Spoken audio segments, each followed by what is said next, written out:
नमस्कार दोस्तों, मेरा नाम है राज के वर्मा और आप देख रहे हैं रिपोर्टर जी। तो हरियाणा कांग्रेस में भी बीजेपी के स्लीपर सेल हैं। यह सवाल अब कोई छोटा मोटा सवाल नहीं रह गया, बल्कि एक ऐसा शोर बन चुका है जो हरियाणा की सियासत में दूर दूर तक गूंज रहा है।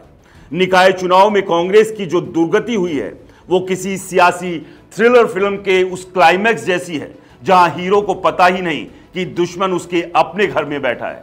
और इस हार के बाद जो ड्रामा शुरू हुआ है वो तो देखने लायक है।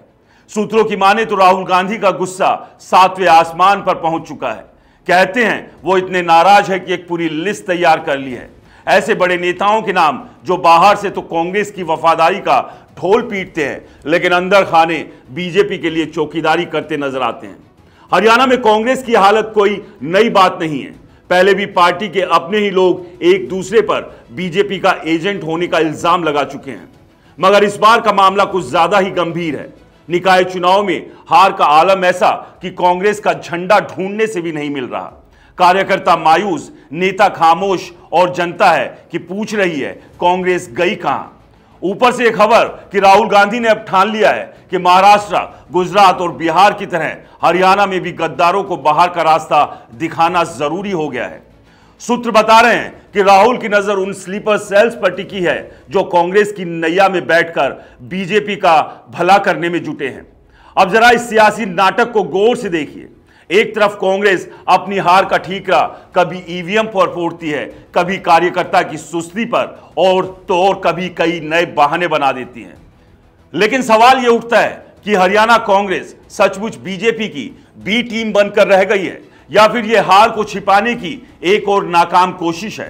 राहुल गांधी की यह सफाई मुहिम कितनी कामयाब होगी यह तो आने वाला वक्त ही बताएगा, लेकिन इतना साफ है कि हरियाणा कांग्रेस में अभी कुर्सियां खिसकने वाली है और सियासी तमाशा देखने वालों के लिए मजा आने वाला है। वैसे इस पूरे मामले में एक मजेदार पहलू यह भी है कि कांग्रेस बार बार अपने ही नेताओं पर शक कर रही है, कभी हुड्डा पर, कभी शैलजा पर, कभी किसी और पर। हर हार के बाद एक नया विलेन ढूंढ लिया जाता है, लेकिन इस बार कहानी में ट्विस्ट यह है कि राहुल गांधी खुद मैदान में उतर आए हैं।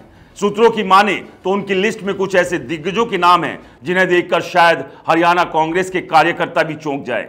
और अगर यह लिस्ट सचमुच बाहर आई तो सियासी भूचाल आना तय है। अब जरा बीजेपी के नजरिए से देखें, अगर सचमुच उनके स्लीपर सेल कांग्रेस में घुसे हुए हैं तो यह उनकी सियासी चालबाजी का कमाल है। बिना ज्यादा मेहनत किए, बिना बड़े कैंपेन के अपने एजेंट्स के दम पर हरियाणा में कांग्रेस को धूल चटा दी। और ऊपर से मजा ये कि कांग्रेस अभी तक ये समझ नहीं पा रही कि उसका असली दुश्मन बाहर है या भीतर। राहुल गांधी से एक सवाल तो बनता है, अगर इतने सारे स्लीपर सेल आपकी पार्टी में घुस आए हैं तो क्या यह आपकी नाकामी नहीं है? क्या यह आपकी लीडरशिप पर सवाल नहीं उठा कि आपके अपने ही घर में दुश्मन पल रहे हैं और आपको खबर तक नहीं? या फिर यह बीजेपी की वो चालाकी है जिसके आगे कांग्रेस बार बार ढेर होती जा रही है? जवाब जो हो, हरियाणा कांग्रेस की स्लीपर सेल वाली कहानी अब सियासत का नया मसाला बन चुकी है। और हां, इस पूरे ड्रामे में जनता का क्या, वो तो बस तमाशा देख रही है। कभी बीजेपी की जीत का जश्न तो कभी कांग्रेस की हार का मातम। लेकिन सवाल वही, आखिर कब तक यह सियासी खेल चलता रहेगा? कब तक कांग्रेस अपनी हार का ठीकरा दूसरों पर फोड़ती रहेगी? राहुल गांधी की यह सफाई मुहिम अगर कामयाब रही तो शायद हरियाणा कांग्रेस में कुछ नए चेहरे देखने को मिले, वरना यह स्लीपर सेल वाला इल्जाम भी बस एक और बहाना बनकर रह जाएगा। तो तैयार हो जाइए, क्योंकि हरियाणा की सियासत में अभी बहुत कुछ होना बाकी है। कुर्सियां हिलेंगी, नेता चिल्लाएंगे और जनता हंसेगी। और हां, राहुल गांधी की वो लिस्ट अगर सचमुच बाहर आई तो शायद कुछ बड़े नामों का सियासी करियर भी स्लीप मोड में चला जाए।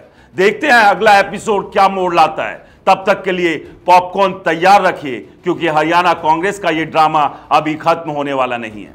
नमस्कार।